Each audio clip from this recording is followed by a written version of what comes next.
안녕하십니까. 의료영상 수업을 시작하겠습니다. 저희가 지난 시간부터 펑셔널 MR 이미징에 대해서 살펴보고 있는데요. 지난 시간에 살펴봤던 내용들을 다시 한번 좀 요약을 해보면 우리가 지금 현재 펑셔널 뉴로 이미징 또는 펑셔널 MR 이미징에 대해서 원리를 살펴보고 있는데, 그 펑셔널 뉴로 이미징 또는 MR 이미징은 결국 뇌에 있는 뉴런의 활성화된 정도를 이미징하는 것입니다. 그래서 뇌의 뉴런의 활성화라고 하면 뇌가 어떤 기능을 하고 있겠구나, 그 특정 부위에서 라고 이제 직관적으로 생각하실 수가 있는데요. 그 뇌의 활성화 또는 이제 기능이라는 것이 크게 세 가지로 나눠볼 수 있다. 그래서 그 세 가지는 첫 번째 뉴럴 액티비티, 두 번째는 메타볼릭 액티비티, 세 번째는 바스큘러 액티비티입니다. 그래서 지난 시간에는 그 뉴럴 액티비티에 대해서 살펴봤고요. 이번 시간에는 그것에 이어서 어떻게 보면 연관되어서 나타나는 메타볼릭 액티비티와 바스큘러 액티비티에 대해서 살펴보도록 하겠습니다. 지난 시간에 말씀드렸던 뉴럴 액티비티는 크게 두 가지의 요소로 나누어서 설명해 볼 수 있습니다. 뉴럴 액티비티라는 것은 실제로 뉴런이 액티베이션 되어서 액션 포텐셜을 만들어내고, 그 액션 포텐셜은 일렉트로 피지컬한 특성을 가지고 있어서 전기적인 신호와 케미컬한 신호 두 가지의 성격을 모두 가지고 있는 것인데요. 그 뉴럴 액티비티는 크게 인테그레이션과 시그널링 프로세스로 구분해서 살펴볼 수 있습니다.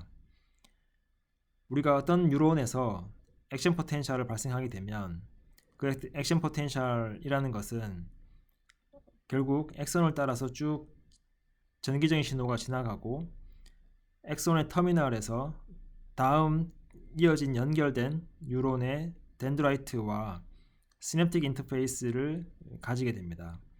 그 시냅스를 통과하는 뉴로 트랜스미터에 의해서 다음 뉴런에 어떤 신호가 전달되는 과정인데요. 그 뉴로 트랜스미터의 종류에 따라서 크게 두 가지로 나눠볼 수 있는데, 엑시테이터리와 이네비터리. 결국 이 액션 포텐셜이라는 것은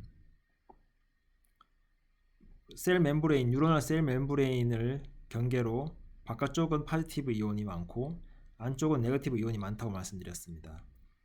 그 상태에서 그 폴라라이즈 되어 있는 상태가 깨어지면 디폴라라이즈 되는데, 그 디폴라라이즈는 바깥쪽에 있는 소듐 포지티브 이온이 안쪽으로 채널이 열리면서 많이 유입되게 되고, 그렇게 돼서 폴라라이즈 된 상태가 깨지면 그 상태의 포지티브 이온이 액선을 따라서 쭉 전달되는 과정이 바로 액션 포텐셜이 되겠습니다.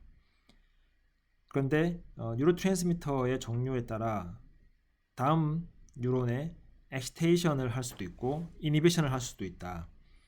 그래서 엑시테이션이라는 것은 다음번 뉴런에 마찬가지로 소듐 채널을 열어서 소듐이 유입되게 만들어줌으로 인해서 디폴라라이즈 시키는 것이고요.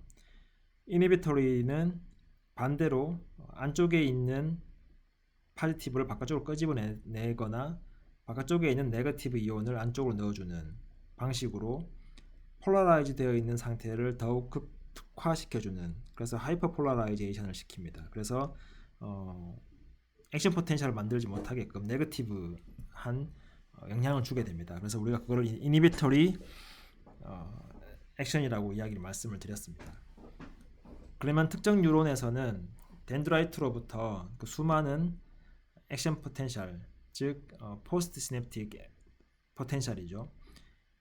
그 중에 엑시테이터리도 있고 이니비터리도 있고, 그런 것들을 이제 다 받아들여서 걔네들을 종합하는, 그래서 인테그레이션 하는 과정을 거치게 되고, 그 인테그레이션 된 포텐셜이 특정 트레시홀드를 넘으면, 그러면 그 뉴런에서 액션 포텐셜이 파이어 되는 과정을 거치고, 그게 바로 시그널링 프로세스다. 그렇게 해서 파이어된 액션 포텐셜이 액선을 따라서 쭉 지나가는 그 과정이 바로 이제 시그널링 프로세스가 되겠습니다. 그래서 이게 이제 뉴럴 액티비티에 대한 간략한 설명이었고요. 이 뉴럴 액티비티가 어떤 뉴런에서 일어났으면 그럼 그것에 이어서 연쇄적인 또는 연관되어서 바스큘러 액티비티와 이제 메타볼릭 액티비티가 나타나는데요.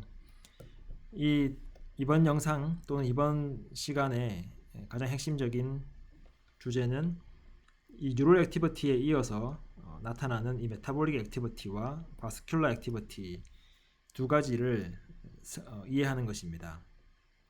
메타볼릭 액티비티는 지난 시간에 말씀드린 것처럼 신진대사와 관련되는, 그래서 에너지를 생산하고 소비하는 그런 일련의 행동들을 이제 메타볼릭 액티비티라고 하고요.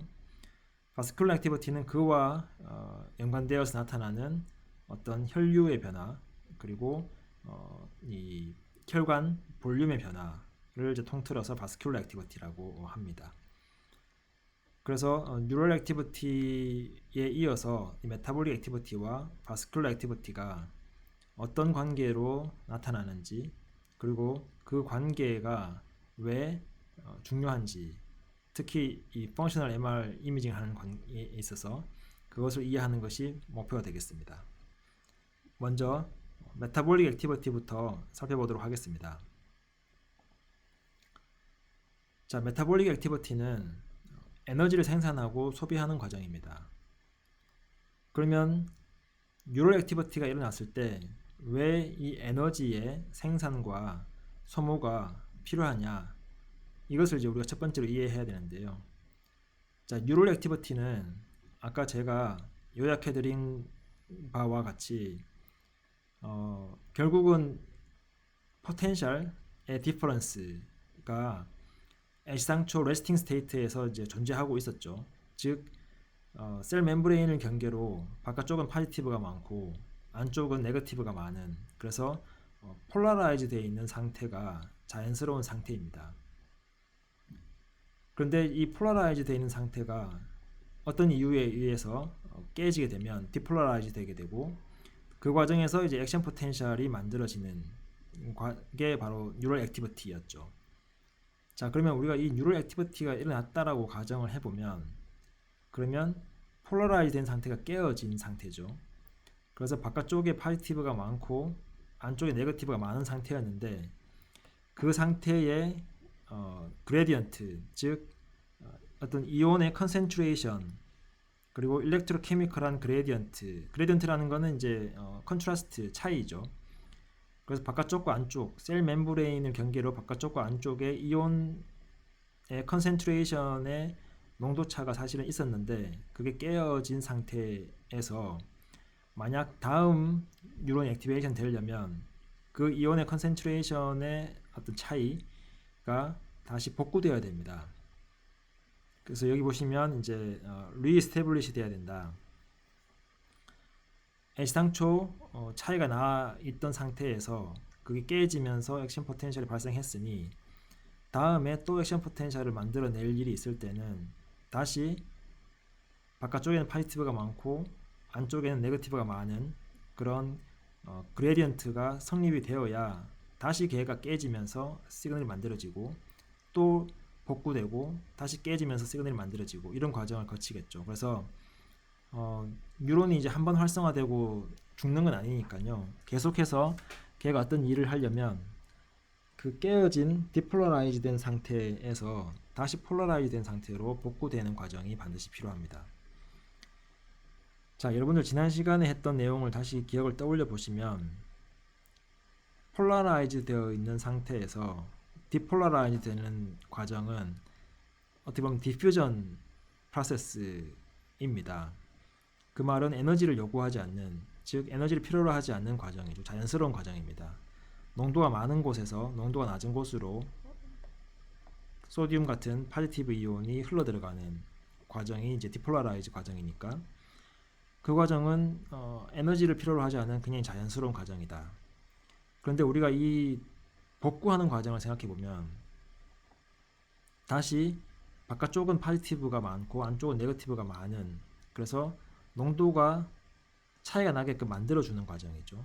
그래서 농도가 차이가 나게끔 만들어주는 과정은 자연스러운 과정에 어떻게 보면 이제 그 리버스 역의 과정입니다. 그래서 이 과정을 만들어 주려면 반드시 에너지가 필요하다. 그래서 여기 보시면 이제 복구하는 과정은 에너지가 필요로 하는 과정이다. 또 하나 이제 뉴로 트랜스미터가 우리가 뉴럴 액티비티가 일어나면 분비가 되죠. 그 시냅틱 인터페이스에서. 그래서 프리시냅틱 쪽에서 뉴로 트랜스미터가 가바나 아니면 이제 글루타메이트 같은 뉴로 트랜스미터가 분비가 되고 그게 결국 포스트 시냅틱 쪽에 영향을 미쳐서 엑스테이션 또는 이니비션을 하는 거잖아요. 그래서 한번 분비가 된 뉴로 트랜스미터도 사실 다시 다음에 그 뉴런의 활성화를 위해서는 재정비가 되어야 됩니다. 다시 만들어져야 되죠. 그래서 걔가 다시 복구되는 과정이 필요한데 이 과정 또한 에너지가 필요로 하는 과정이다. 그래서 뉴로 트랜스미터도 리사이클 돼야 되는데 그 과정은 에너지가 필요하다. 자, 그래서 요약을 하면 뉴럴 액티비티에 의해서 한번 디폴라라이즈 되고 그 디폴라라이즈 된 상태가 다시 다음에 액션 포텐셜을 만들려면 폴라라이즈 된 상태로 복구돼야 되는데 그 과정은 자연스러운 과정이 아니라 오히려 부자연스러운 과정이어서 에너지가 필요하다. 뉴로 트랜스미터 또한 한번 분비된 상태에서 다시 리사이클 돼야 되는데 그 과정은 에너지가 필요하다. 자, 에너지는 우리가 여러분들 아마 중고등학교 때 생물 시간에 이 내용은 아마 엄청 중요하게 많이 배우셨을 거예요. ATP가 이제 에너지원인데 그 ATP가 만들어지는 과정. 자, 여기서 다시 한번 리마인드를 해보면 결국은 글루코스와 여기 보시면 이제 O2가 필요하죠. 그래서 산소와 글루코스가 소모가 됩니다. 그렇죠? 필요로 하고 그 과정에서 만들어지는 것은 CO2와 ATP 그리고 H2O가 만들어집니다. 그렇죠? 그래서 글루코스와 O2를 써서 ATP 에너지를 만들고 부산물로 CO2와 다량의 H2O 물이 만들어진다. 자, 이게 이제 결국은 이 에너지 제너레이션 과정을 요약하게 됩니다. 자, 그러면 결국 중요한 것은 글루코스와 O2가 필요하죠. 에너지를 만들려면. 근데 여기서 한 가지 이제 우리가 생각해 볼 것은 브레인이라는 어떤 기관은 이런 글루코스나 O2가 나중에 다시 말씀드리겠지만 저장되어 있지 않은, 그래서 에너지 ATP라는 것이 브레인에 어떤 저장 메커니즘이 있어서 그 에너지가 저장되어 있으면 사실 그냥 에너지가 필요로 할 때 저장된 에너지를 쓰면 되는데요. 저장 메커니즘이 없기 때문에 브레인이라는 것은 항상 에너지를 그때그때 필요할 때 만들어야 된다. 근데 만들려면 글루코스 O2가 필요한데 그 글루코스 O2가 결국 혈관, 혈액에 의해서 실려와야 되죠. 실려와서 공급되어야 됩니다. 그 에너지가 필요로 한 곳에서. 그래서 그 과정이 반드시 여러분들이 잘 유념하셔야 이 에너지 메타볼리즘과 그리고 바스큘러 액티비티가 왜 뉴럴 액티비티에 의해서 나타나는지를 이해하실 수 있습니다. 자, 그래서 아까 말씀드린 것처럼 원래 폴라라이즈 되어 있는 상태를 디폴라라이즈로 깨어져 있으니까 다시 복구시키려면 폴라라이즈 되어야 된다. 그러려면 안쪽에 있는 포지티브가 바깥쪽으로 나오고 바깥쪽에 있는 네거티브가 안쪽으로 들어가야 되죠. 그래서 일렉트로케미컬한 그레디언트가 복구가 돼야 되는데 이 복구가 되는 과정은 바로 이온 펌프가 필요하다라는 겁니다. 우리가 폴라라이즈 된 상태에서 디폴라라이즈 되는 과정은 아까 말씀드린 것처럼 이제 디퓨전에 의한 자연스러운 과정이었습니다. 근데 그걸 다시 복구하는 과정은 결국은 펌프가 필요하죠. 그래서 여러분들 생물학적인 관점에서 보면 디폴라라이즈 되는 과정에서는 이온 채널이 관여합니다.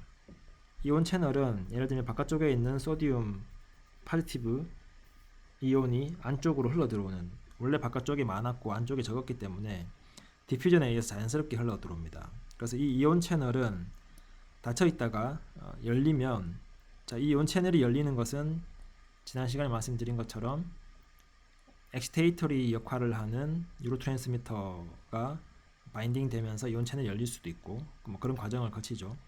그래서 이온 채널이 열리면 바깥쪽에 있는 애들이 안쪽으로 흘러 들어오는 것은 에너지가 필요하지 않은 과정입니다. 반대로 우리가 다시 폴라라이즈 된 상태로 복구시키려면 안쪽에 있는 파지티브가 바깥쪽으로 나오고요, 소디움이, 그리고 바깥쪽에 있는 네거티브가 안쪽으로 들어오는 이제 그런 과정이 필요한데요. 그런 과정은 에너지를 필요로 하는 부자연스러운 어떤 프로세스입니다. 그래서 여기서 반드시 ATP라는 에너지를 써서 얘는 이제 이때는 이제 펌프가 관여하게 되죠. 펌프는 여러분 잘 아시는 것처럼 채널처럼 열린다고 해서 자연스럽게 이동이 되는 게 아니라 에너지가 낮은 곳에서 예를 들어 높은 곳으로 물을 끌어올리는 펌프를 생각하시면 되죠. 그래서 물을 끌어올리려면 펌프를 에너지를 써서 구동을 시켜야 됩니다. 그래서 다시 폴라라이즈 된 상태로 만들어줘야 되고, 자, 이 과정은 프리시냅틱 또는 포스트시냅틱 뉴런 모두에서 공이 일어나는 과정이고요. 아까 말씀드린 것처럼 ATP 에너지를 필요로 하는 과정이다 라는 거죠. 그래서 에너지를 만들어야 된다. 왜냐? 저장되어 있는 에너지가 없기 때문에. 근데 이 에너지에 사용되는 비율을 보시면 액션 포텐셜이 발생되고 난 다음에 어떤 복구를 위해서 그 전체 에너지의 한 47% 정도가 쓰이고요. 그리고 이니비토리 또는 엑시테이토리, 우리가 포스트 시냅틱 포텐셜을 복구시키는 그 과정에서 다시 한 34% 정도 쓰입니다. 그래서 전체적으로 보면 여기 보시면 이제 글루타메이트 같은 이런 뉴로트랜스미터를 리사이클링 하는 데에도 약 한 3% 정도 쓰이고요. 그래서 이런 포텐셜을 복구시키는 데 거의 한 80% 가까이 에너지가 쓰이는 것을 우리가 알 수가 있습니다. 자, 그래서 메타볼릭 액티비티는 결국 여러분들이 뭘 기억하셔야 되냐 하면은 에너지가 쓰인다. 우리가 뉴런 액티비티가 일어나고 난 다음에 그 뉴럴 액티비티에 의해서 깨진 상태를 복구시키거나 분비된 뉴로트랜스미터를 리사이클링 하는 데는 에너지가 쓰인다. 근데 그 에너지가 쓰이기 위해서는 O2와 글루코스가 필요한데 그 O2와 글루코스는 결국 혈류, 즉 블러드 플로우가 실어온다. 그래서 다음으로 이어집니다. 바스큘러 액티비티가 연달아서 발생하게 된다. 이게 이제 바스큘러 액티비티가 연관되어서 발생하게 되는 이유가 되겠습니다. 다음 영상에서 계속 이어서 설명하도록 하겠습니다.